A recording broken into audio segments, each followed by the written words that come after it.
Colors, as we see them, are not actually physical things or set properties. Their interpretations our brains make of light waves. When light hits an object, certain frequencies are absorbed and others are reflected. These reflected frequencies make up the colors we see. Our eyes have millions of rods and cones, with cones being sensitive to different wavelengths of light. The brain then combines signals from these cones to create a perception of color. But the physical reality is that colors are just different wavelengths of light. Interestingly, not all animals see colors the same way humans do.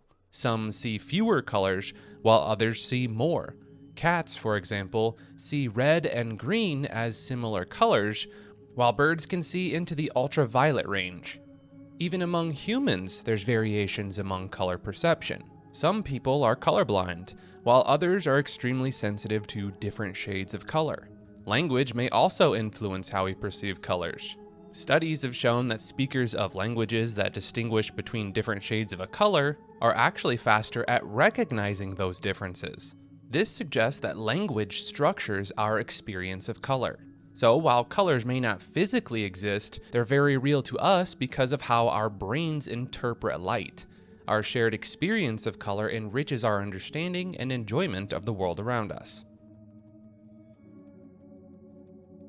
Art Bell, a legendary broadcaster known for his late-night talk radio show, Coast to Coast AM, unfortunately recently passed away. He was a pioneer in the realm of conspiracy theories and mysteries of the universe. Even before figures like Alex Jones, Bell captivated audiences with his show, which explored a wide range of topics, and it's safe to say that that talk show helped influence the creation of this channel. In 1997, Bell received a call from a man claiming to be a former employee of Area 51. The caller sounded frantic and distressed, sharing alarming information about aliens and government cover-ups. Line, you're on the air. Hello. Hello, Art. Yes. Hi. I don't have a whole lot of time. Well, look, let's begin by finding out whether you're using this line properly or not. Area 51. Yeah, that's right. Were you an employee or are you now? A former employee. Former employee. I was let go on a medical discharge about a week ago, and I've kind of been running across the country. Oh man, I don't know where to start. They're gonna they'll triangulate on this position really soon. So you can't spend a lot of time on the phone. So give us something quick. Okay. Okay. What we're thinking of as aliens are they're extra dimensional beings that an earlier precursor of the space program made contact with. They are not what they claim to be. They have infiltrated a lot of aspects of the military establishment, particularly the Area 51. The disasters that are coming, the military, I'm sorry, the government knows about them, and there's a lot of safe areas in this world that they could begin moving the population to now, Art. But they're not doing anything. They are not. They want the major population centers wiped out so that the few that are left will be more easily controllable. Discharge.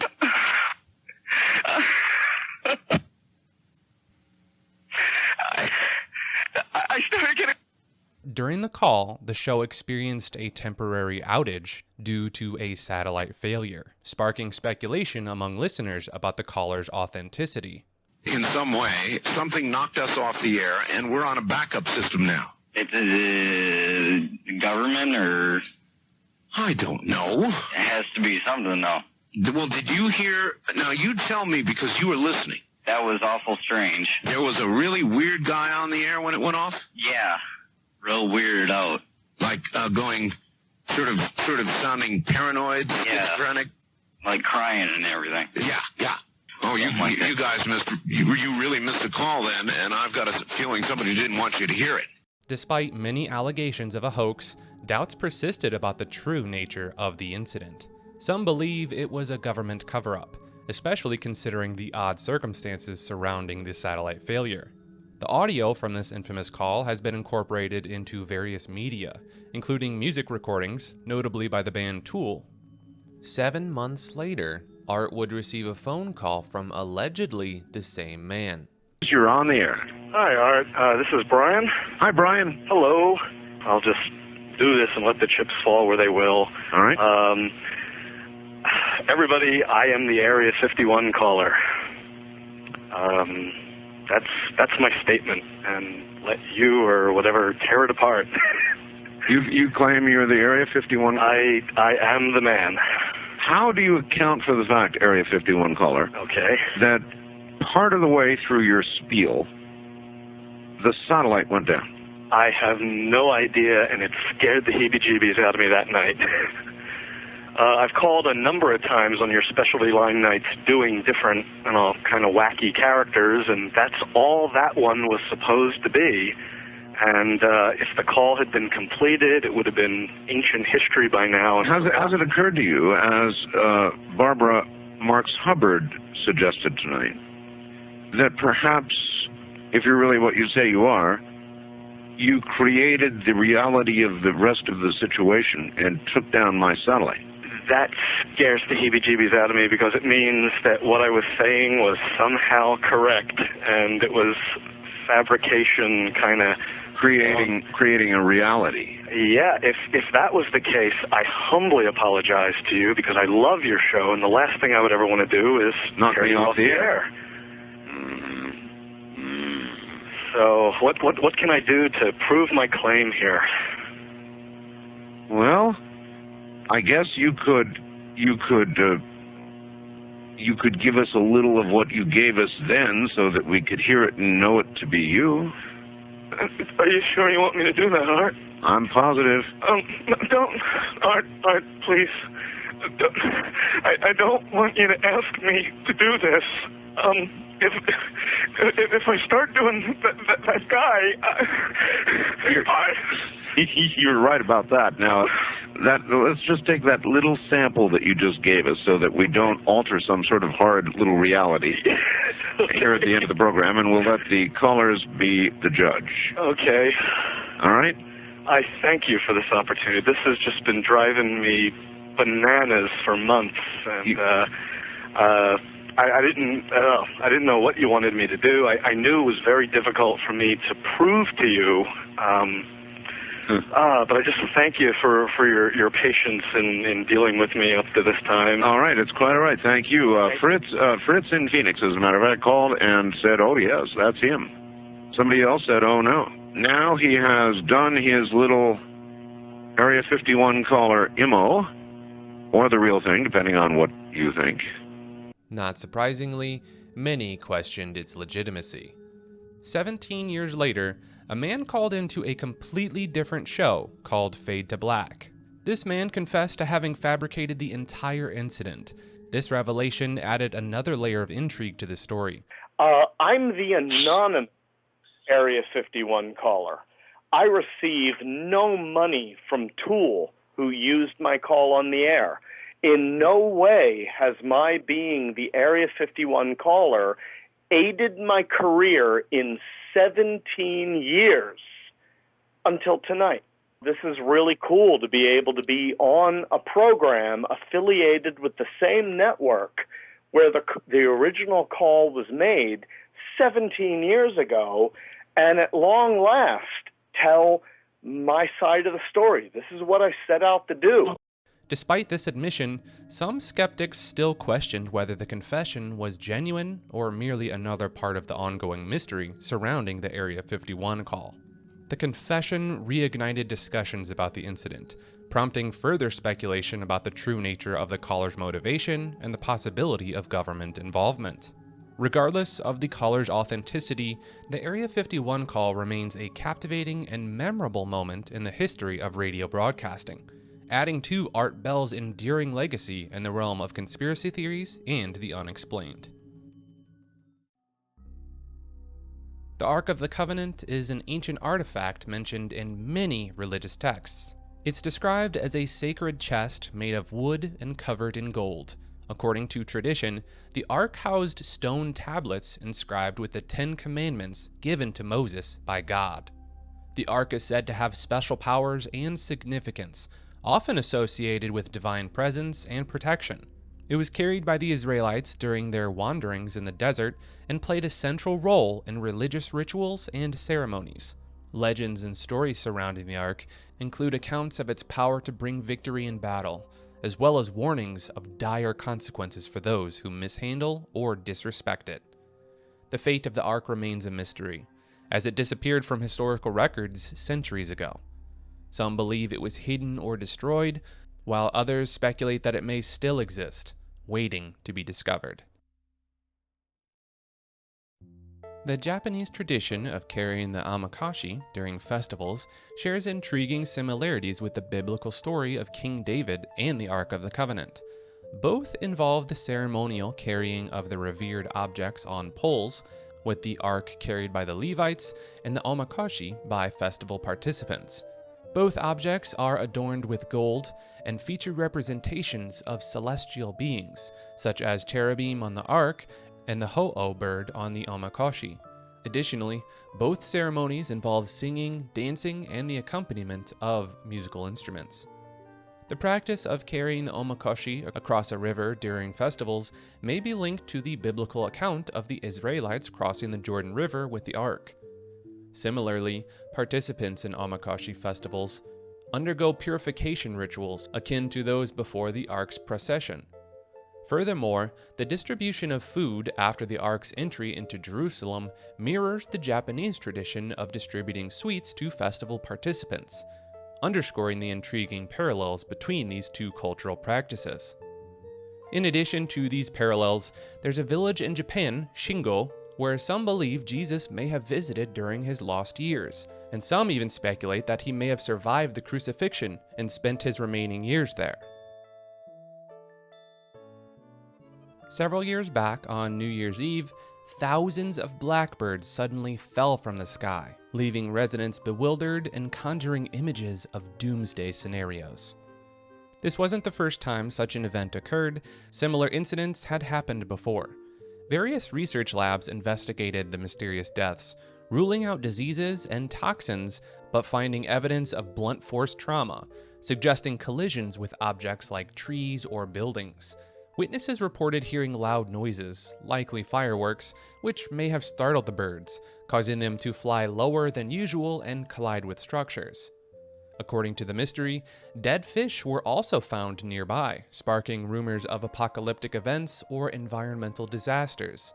While experts point to fireworks as the likely cause, the recurring nature of the incidents and unexplained fish deaths keep the enigma alive, leaving residents of the small town anxious for what's to come. Artificial empathy, also known as computational empathy, refers to the development of AI systems capable of detecting and responding to human emotions in empathetic ways. While some find this technology concerning, it holds potential benefits, particularly in sectors like healthcare, where emotional expression plays a crucial role. One perspective suggests that artificial empathy could alleviate stress and burnout among caregivers by providing emotional support and assistance. However, there's debate over whether such technology might encourage emotional detachment rather than fostering genuine connections. Research on artificial empathy spans various fields, including artificial intelligence and business. It involves predicting human internal states based on signals like facial expressions and voice, as well as anticipating human reactions to stimuli. In practice, artificial empathy finds applications in areas such as marketing, where it's used to optimize advertising content based on viewer responses. It's also employed in recruitment processes, health assessments, and even self-harm prevention efforts, where algorithms analyze risk factors to predict and prevent future attempts. While artificial empathy has the potential to enhance human services by providing early risk detection and intervention, It's important to recognize its limitations and ethical implications as it becomes more integrated into various aspects of society. Artificial wombs, also known as artificial uteri, are devices designed to support the development of a fetus outside of the body. They serve various purposes and raise significant ethical and practical questions. These devices offer potential applications such as aiding fetal development for couples and enabling early-stage fetal surgeries. Recent research has shown embryos developing for extended periods within these artificial environments. However, legal restrictions in some countries limit how long human embryos can be kept in them. Replicating the functions of a natural womb presents a significant challenge. Artificial uteri must provide nutrition, oxygen, and waste disposal for the fetus. Some propose connecting them to a woman's circulatory system to supply nutrients and immune protection, eliminating potential risks from the mother's bloodstream. Techniques like extracorporeal membrane oxygenation, or ECMO, have been explored for providing oxygen, but concerns remain, especially for premature fetuses. Nutrition methods and hormonal stability also pose challenges. Researchers are investigating ways to replicate functions like the uterine wall, the artificial placenta, amniotic sac, and the umbilical cord, all crucial for supporting fetal development. The development of artificial wombs has bioethical and legal implications, potentially redefining fetal viability and impacting abortion laws. It could also change traditional gender roles in reproduction, offering greater flexibility for same-sex couples and potentially altering our understanding of parenthood. Ascended masters are believed to be spiritually enlightened beings who were once ordinary humans but underwent a series of spiritual transformations called initiations. In certain teachings, they're said to have reached a higher dimension of existence. The concept of ascended masters originated in the theosophical tradition, drawing from the idea of masters of the ancient wisdom. According to some beliefs, these masters have reached a level of spiritual evolution where they can dwell in higher dimensions. In some teachings, ascended masters are categorized based on the number of initiations they've undergone, with each initiation representing a higher level of spiritual attainment. For example, a Master of Light, or Healer, might have undergone the 5th initiation, while an Ascended Master has taken the 6th initiation, also known as Ascension. The term Ascended Master was popularized in the 20th century, particularly by authors like Baird T. Spalding and Godfrey Ray King. Ballard claimed to have received teachings from Ascended Masters like Saint Germain. Beliefs about Ascended Masters vary among different organizations and teachings. Some believe in a spiritual hierarchy led by particular beings who would be considered the Lord of Earth and humanity. Others mention figures like Jesus, Buddha, and Confucius as Ascended Masters. The Great White Brotherhood is a collective term used to describe these Ascended Masters, who are believed to guide humanity and spread spiritual teachings through selected individuals. However, these beliefs have faced criticism and skepticism, with some suggesting that certain figures may have fabricated or exaggerated their encounters with Ascended Masters. In psychology, the Asch conformity experiments were conducted by Solomon Asch in the 1950s to explore how individuals respond to group pressure and the impact of such influence on beliefs and opinions. Asch's initial experiment involved groups of college students, where only one participant was unaware that the others were actors. They were asked to match lines of different lengths. The actors deliberately chose the wrong answers on certain trials. Surprisingly, many participants conformed to the group's wrong answer, even though it was obvious which line was correct. Results showed that about a third of participants conformed to the majority, despite knowing the correct answer. Interviews revealed various reasons for this, such as a desire to fit in or in doubts about their own judgment. Asch also studied variations of the experiment. For example, having a, quote, true partner who gave the correct answer decreased conformity. Partner dissent, where one person disagreed with the majority, also reduced conformity. Interestingly, written responses instead of verbal ones also decreased conformity. The Ashtar Command is a movement based on messages from an alleged extraterrestrial being named Ashtar. Founded by George Van Tassel, it revolves around the idea that humans can tap into a universal mind of God for their evolution. Van Tassel claimed to receive telepathic messages from Ashtar, which he shared in weekly sessions at Giant Rock in California.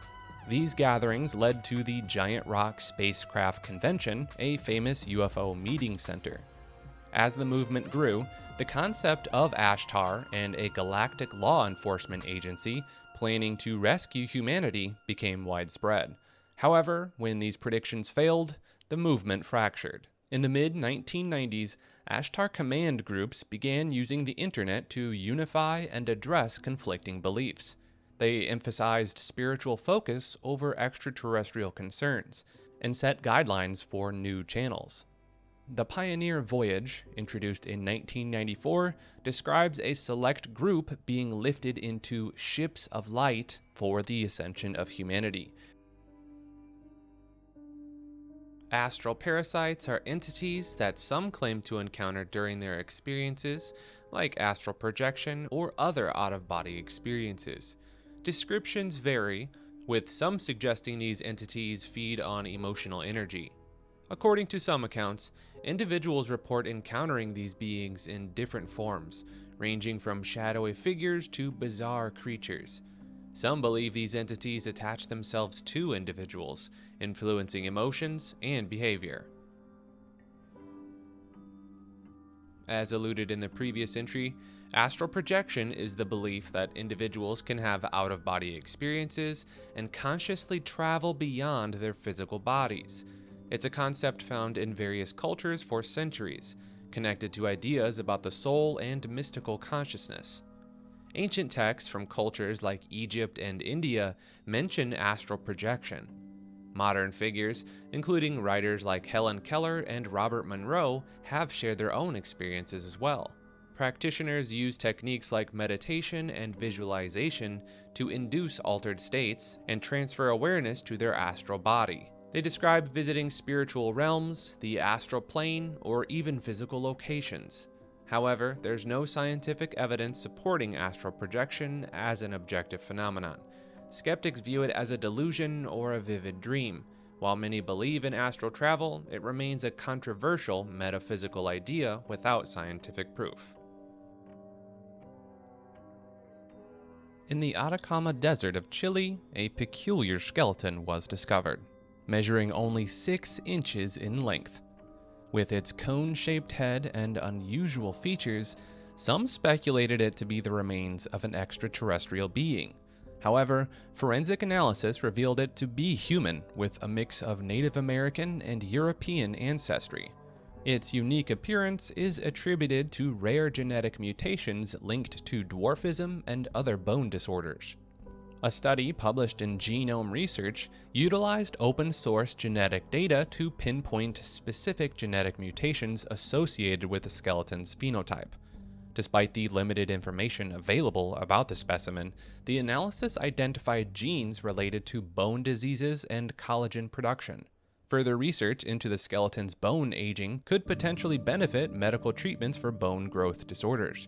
The skeleton, affectionately nicknamed Ada, is believed to be a child from the South American region, but likely no more than 40 years old. The scientists involved in the study advocate for returning Ada to her country of origin for proper burial, emphasizing her human identity and cultural significance. In 1987, an interesting incident unfolded in Atlanta that puzzled both investigators and the public. A 77-year-old woman, Minnie Winston, discovered bloodstains in her bath while showering. Further inspection by her husband, William, revealed blood in various parts of their home, including crawl spaces, walls, floors, and even appliances. What's truly wild is the sheer volume of blood that was found within their home. It wasn't just a few drops. It seemed to seep from every corner, giving an eerie impression that the walls themselves were bleeding. Adding to the mystery is the absence of any obvious source for the blood. There were no signs of violence or injury to the Winstons, and yet the blood was confirmed to be human.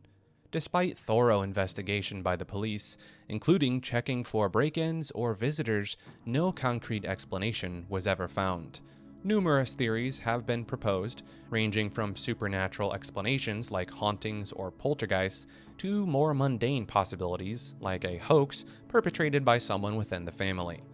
However, none of these theories have been substantiated. Atmospheric beasts are peculiar flying entities that challenge traditional notions of biology. Witnesses report seeing them hovering without wings, often appearing semi-transparent or even invisible. Various types of atmospheric beasts have been allegedly observed, including those resembling jellyfish and elongated serpents, known as sky serpents, which glide through the air akin to Asian dragons. Initially mistaken for UFOs, some researchers like Ivan T. Sanderson propose that atmospheric beasts could be low-density creatures native to the clouds. One famous sighting, the Crawfordsville Monster in 1891, is often likened to a dragon. Eyewitnesses describe many of these creatures as soft and blanket-like. Some believers speculate that these beings are lightweight entities, possibly originating from interstellar gas clouds or native to Earth. They are typically viewed as non-sapient animals rather than intelligent extraterrestrials. Atmospheric beasts are known to change their density, sometimes appearing metallic or cloud-like, even emitting a faint glow. Sometimes they resemble whales and are occasionally referred to as air whales or cloud beasts. It's been said that upon death, these beasts reportedly fall to Earth as gelatinous masses that quickly evaporate, potentially explaining phenomena like gelatinous meteorites or star jelly. Atomic storage, not surprisingly, involves storing data at the atomic level. This means encoding information within individual atoms. It's a concept that's still very experimental, but holds significant potential for significantly increasing data storage capacity. By manipulating atoms to represent bits of data, atomic storage could lead to much denser storage solutions in the future, potentially revolutionizing data storage technology.